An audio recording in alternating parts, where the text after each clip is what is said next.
തലേ ദിവസത്തെ മീൻകറി ഉണ്ടെന്നുണ്ടെങ്കിൽ രാവിലെ എന്തായാലും ചപ്പാത്തി ഉണ്ടാക്കിക്കളോണ്ടു. ചപ്പാത്തിക്ക് ഒരു മീൻകറിയേക്കാളും നല്ലൊരു ബെസ്റ്റ് കോമ്പിനേഷൻ വേറെ ഇല്ല കേട്ടോ. അതും നമ്മുടെ ചെറിയ കുഞ്ഞമ്മത്തിക്കറി. ഇവിടെ ഇതുണ്ടെങ്കിൽ പിന്നെ ഞാൻ ചപ്പാത്തി മാത്രമേ ഉണ്ടാക്കുള്ളൂ. മീൻകറി ഉണ്ടെങ്കിലും കുട്ടികൾക്കാണെങ്കിൽ ഈ ഒരു കറി ഭയങ്കര ഇഷ്ടമാണ് കേട്ടോ. മുരിങ്ങാക്കായ, കുമ്പളങ്ങ, പരിപ്പ് നല്ല ടേസ്റ്റാണ് കേട്ടോ ഈ ഒരു സംഭവം. എനിക്കിഷ്ടം മോരുകറിയാണ് കേട്ടോ. അതിനേക്കാളും ടേസ്റ്റ് ഇതാണ്, അവർക്കും ഇതാണ് കേട്ടോ ഇഷ്ടം. ഇന്ന് മീൻ കറി വെക്കണ്ട, ഇന്ന് പൊരിക്കാന്ന് വിചാരിച്ചിട്ടോ. അപ്പം ഇന്ന് പച്ചമാന്തളായിരുന്നു, അത് പൊരിച്ചിട്ടോ. ഉണക്കമാന്തളല്ല കേട്ടോ ഇത്. അങ്ങനെ പരിപ്പ് കറി, മീൻ പൊരിച്ചത്, ഇതൊക്കെ തൈരുണ്ടെങ്കിൽ നല്ല ടേസ്റ്റാണ് കേട്ടോ. അപ്പോൾ കുറച്ച് തൈരും കൂടെ എടുത്തിട്ടുണ്ടായിരുന്നു. പിന്നെ കുറച്ച് അമരക്ക ഉപ്പേരി കേട്ടോ. ഇതൊക്കെ ഉണ്ടെങ്കിൽ നല്ല ടേസ്റ്റാണ് കേട്ടോ. എല്ലാം കുറേശ്ശെ കഴിക്കാം കേട്ടോ. ചോറ് നമ്മൾ കുറച്ചെടുത്താൽ മതി, ബാക്കിയുള്ള സംഭവങ്ങൾക്ക് കുറച്ച് കൂടുതൽ എടുക്കാം. അപ്പോൾ ഇത് തറവാട്ടിൽ നിന്ന് കൊടുത്തയച്ചിട്ടുള്ളതാണ് കേട്ടോ. ബീഫ് വരട്ടിയതാണ്, കൂടെ തന്നെ പരിപ്പ് കറി ഉണ്ട് കേട്ടോ. പിന്നെ കോളിഫ്ലവർ വരട്ടും ഉണ്ട്, അതും നല്ല ടേസ്റ്റ് ഉണ്ട് കേട്ടോ. എൻ്റെ മുത്തച്ഛി കൊടുത്തു വിട്ടതാണ് കേട്ടോ. എന്തായാലും ഇന്നത്തെ ചോറ് എന്ന് പറഞ്ഞാൽ അടിപൊളി കുശാലാണ് കേട്ടോ. പക്ഷെ ഞാൻ ചോറ് കഴിക്കുന്ന ടൈം കുറച്ച് വൈകിട്ടുണ്ടായിരുന്നു. ഒരു 3:30-4 മണി ടൈം ആയിട്ടുണ്ടായിരുന്നു. കാരണം കുറച്ച് അധികം അലക്കാനും പണികളൊക്കെ ഉണ്ടായിരുന്നു. അതൊക്കെ കഴിഞ്ഞ് സമാധാനത്തോടെ സ്വസ്ഥതയോടെ കഴിക്കാമെന്ന് വിചാരിച്ചിട്ടാണ് കേട്ടോ ഇത്രയും ടൈമായിട്ടുണ്ടായിരുന്നത്.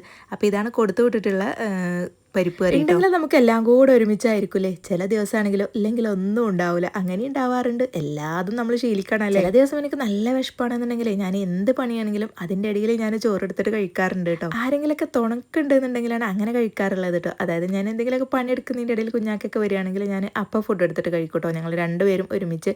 അല്ലാന്നുണ്ടെങ്കിൽ ഞാൻ എൻ്റെ എല്ലാ പണിയും ഒരുങ്ങാൻ കാത്തു നിൽക്കട്ടോ. എന്നിട്ട് നല്ല സമാധാനത്തോടെ കഴിക്കാമല്ലോ എന്ന് വിചാരിച്ചിട്ടാണ്. ബീഫ് വരട്ട് നല്ല ടേസ്റ്റ് ഉണ്ടായിരുന്നു കേട്ടോ. തേങ്ങാക്കൊത്തൊക്കെ ഇട്ടിട്ട് നല്ല അടിപൊളിയായിട്ടുണ്ട്. അപ്പോൾ ഞാൻ എല്ലാം കൂടെ ഒരുമിച്ചിട്ട് കഴിക്കാൻ കേട്ടോ. ഓരോന്നായിട്ടല്ല, എല്ലാതും കുറേശ്ശെ എടുത്തിട്ട് ഇങ്ങനെ കഴിക്കാൻ കേട്ടോ.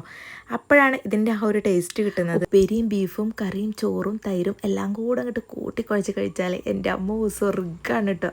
അടിപൊളിയാണ്. ഇതിൻ്റെ അടുക്ക് നമ്മുടെ ബിരിയാണി എത്തൂല. ചോറ് വെച്ച് കഴിഞ്ഞാൽ അല്ലെങ്കിൽ മധുരം അല്ലെങ്കിൽ എന്തെങ്കിലുമൊക്കെ ഒരു ബേക്കറി ഐറ്റംസ് ഇത് മസ്റ്റ് ആണല്ലേ. വൈകുന്നേരം ആയപ്പോൾ പിന്നെ ഒരു സമൂസ വെച്ചിട്ടുണ്ടായിരുന്നു. നിനക്ക് ഡയറ്റല്ല, നീ എന്തിനാ എടുക്കുന്നതെന്ന് ചോദിക്കും. പിന്നെ എന്തിനാണ് കൊടുന്നതെന്ന് ഞാനും ചോദിക്കാറുണ്ട്. 3 എന്തായാലും കൊണ്ടുവരും. അപ്പോൾ ഒന്ന് എനിക്കുള്ളത് തന്നെയല്ലേ, അങ്ങനെ എടുത്ത് കഴിക്കുന്നതാണ്. സച്ചുവിൻ്റെ ഇന്നത്തെ ക്ലേ വർക്കാണ് ഈ ഒരു താറാവ്. അച്ഛനൊന്നല്ല, അവന് സ്വന്തം കൈ കൊണ്ട് ഉണ്ടാക്കുന്നത് തന്നെയാണ് കേട്ടോ. എനിക്ക് നല്ലപോലെ ഇഷ്ടമായിട്ടുണ്ടായിരുന്നു. ഇന്ന് ഞങ്ങൾ രാത്രിക്ക് സ്പെഷ്യലായിട്ട് നല്ലൊരു അടിപൊളി ക്യാരറ്റ് ജ്യൂസ് അടിച്ചിട്ടുണ്ടായിരുന്നു കേട്ടോ. അപ്പോൾ ഇതിൻ്റെ റെസിപ്പി ഞാൻ നിങ്ങൾക്ക് ഇട്ടായിരുന്നു. ഈ ഒരു ജ്യൂസ് ഗ്ലാസിൻ്റെ ലിങ്ക് ഞാൻ മുകളിൽ ഈ ഒരു സ്ക്രീനിൽ ടാഗ് ചെയ്ത് കൊടുക്കാം കേട്ടോ. അടിപൊളി സംഭവമാണ് കേട്ടോ. ക്ലാസ്സിൽ നമ്മൾ കൊടുക്കുകയാണെങ്കിൽ കുട്ടികളെ കുടിക്കൂല, പക്ഷേ ഈ ഒരു സംഭവത്തിൽ കൊടുക്കുകയാണെങ്കിൽ നല്ലപോലെ ജ്യൂസ് കുടിക്കട്ടോ. അപ്പോൾ ഇത് എന്തായാലും ഒന്ന് വാങ്ങിച്ചോളൂ. വീഡിയോ ഇഷ്ടമെങ്കിൽ ഒന്ന് ലൈക്ക് ചെയ്യുക. സബ്സ്ക്രൈബ് ചെയ്യാതെയാണ് നിങ്ങൾ കാണുന്നതെങ്കിൽ ഒന്ന് സബ്സ്ക്രൈബും കൂടെ ചെയ്യാം കേട്ടോ.